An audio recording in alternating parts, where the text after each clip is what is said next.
Welcome to the banker lamp. Please enjoy the video. In this video, I will explain how to change a serpentine belt. First, gather your tools, including a 19mm wrench or a serpentine belt tool, a new belt, and safety glasses. Always ensure your engine is cool before starting. For safety, disconnect the negative terminal of your battery. This prevents accidental starts and protects electrical components. Make sure your vehicle is securely on jack stands. Next, locate the serpentine belt tensioner, typically a spring-loaded pulley. Insert your 19mm wrench or serpentine belt tool onto the tensioner bolt.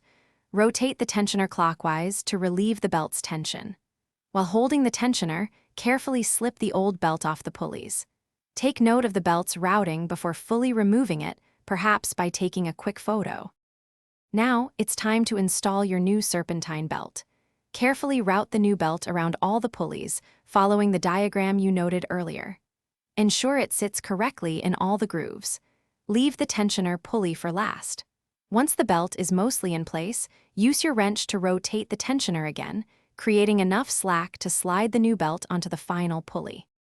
With the new belt in place, slowly release the tensioner, allowing it to apply proper tension to the belt.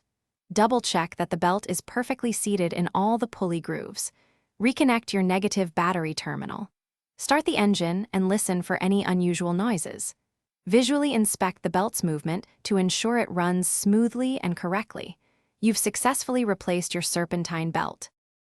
Thanks for watching. If this was helpful, leave a like and consider subscribing. See you next time.